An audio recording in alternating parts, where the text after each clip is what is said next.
Welcome back to our channel. இன்னைக்கு குயிக்காக டேஸ்டியாக பண்ணக்கூடிய சாம்பார் சாதம் எப்படி பண்ணுறதுன்னு பார்க்கலாமா? அதுக்கு ஃபர்ஸ்ட் நான் இன்றைக்கி 1 கப் ரைஸ்க்கு 1/2 கப் துவரம்பருப்பு எடுத்திருக்கேன். நீங்கள் யூஸ்வலாக தண்ணி ஊற்றுறத விட 1 கப் எக்ஸ்ட்ராவே தண்ணி ஊற்றிடுங்க. அப்போ தான் அரிசி நல்லா லைவாக வேகும். நெக்ஸ்ட் வெஜிடபிள்ஸ் பேசிக்காக இருக்கிறது மட்டும் தான் இன்றைக்கி நான் எடுத்திருக்கேன். கேரட், பீன்ஸ், உருளைக்கிழங்கு, முருங்கைக்காய், மாங்காய் அண்ட் பச்சை பட்டாணி கொஞ்சம் போட்டிருக்கேன். நீங்கள் இது கூட வேறு என்ன வெஜிடபிள்ஸ் வேணாலும் ஆட் பண்ணிக்கலாம். முள்ளங்கி, வாழைக்காய், அவரைக்காய், இந்த மாதிரி என்ன காய் வேணாலும் நீங்கள் ஆட் பண்ணிக்கலாம். பட் நான் இன்றைக்கி இந்த வெஜிடபிள்ஸ் மட்டும் தான் எடுத்திருக்கேன்.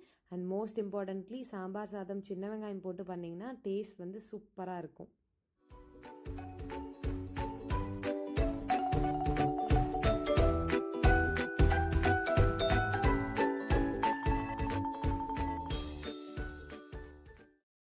நெக்ஸ்ட் நம்ம சாம்பார் சாதத்துக்கு ஃப்ரெஷ்ஷாக ஒரு மசாலா ப்ரிப்பேர் பண்ணிடலாம். இப்போ நான் காட்டுற ஸ்பூனில் 2 ஸ்பூன் எடுத்திருக்கேன். எல்லாத்தையுமே ஈக்குவல் குவான்டிட்டியில் 2 ஸ்பூன் உளுந்து, வரமல்லி, சீரகம், மிளகு, கடலைப்பருப்பு, உங்கள் காரத்துக்கு ஏற்ப வரமிளகா, நான் கலருக்காக காஷ்மீரி சில்லியும் யூஸ் பண்ணியிருக்கேன். அண்ட் ஒரு குட்டி கப் அளவு துருவன தேங்காய். இது எல்லாத்தையுமே சிம் ஃப்ளேமில் வச்சு லைட்டாக ட்ரை ரோஸ்ட் பண்ணிவிட்டு கிரைண்ட் பண்ணி எடுத்துக்கோங்க. ஃபைன் பவுடராக அரைக்க வேணாம், ஒரு மாதிரி கோர்ஸாக அரைச்சாவே போதும்.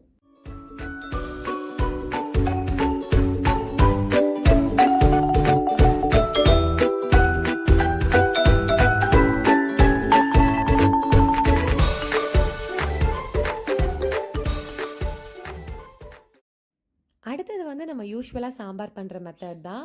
பானை ஹீட் பண்ணிவிட்டு கடுகு, கருவேப்பிலை தாளிச்சிட்டு சின்ன வெங்காயம் போட்டுருங்க. சின்ன வெங்காயம் நீங்கள் முழுசாகவே போட்டுடலாம். அதுக்கு அடுத்தது குட்டியாக ஒரு தக்காளி, அதுக்கப்புறம் நம்ம ஃபைனாக கட் பண்ணி வச்சுருக்க வெஜிடபிள்ஸ் எல்லாத்தையும் போட்டு சாட்டே பண்ணிவிட்டு இந்த ஸ்டேஜில் நம்ம கோர்ஸாக ஒரு பவுட்ரு கிரைண்ட் பண்ணி வச்சுருக்கோம் இல்லையா, அந்த பவுடரை போட்டுருங்க.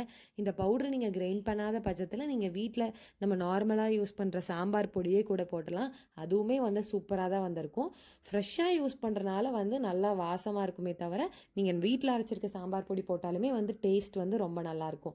நெக்ஸ்ட் இதுக்கு தேவையான அளவு தண்ணி ஊற்றிட்டு சால்ட் போட்டு மூடி வச்சுருங்க. இது நல்லா கொதிச்சு வரையில் ஒரு குட்டி லெமன் சைஸ் புளியை ஊற வச்சு அந்த தண்ணியுமே இதுக்குள்ளே ஊற்றிடலாம்.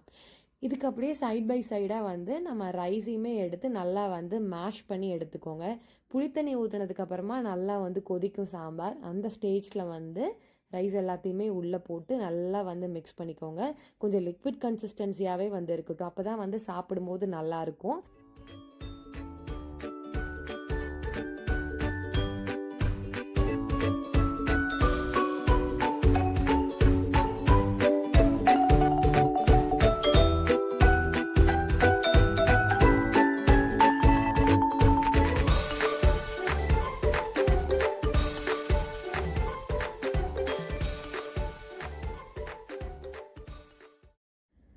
ஃபைனலி கொஞ்சம் நெய்யில் முந்திரி பருப்புலாம் போட்டு தாளிச்சிட்டு ஒரு கைப்பிடி அளவு கொத்தமல்லி இலை தூவி கார்னிஷ் பண்ணி நம்மளோட சாம்பார் சாதத்தை ஃபினிஷ் பண்ணிடலாம்.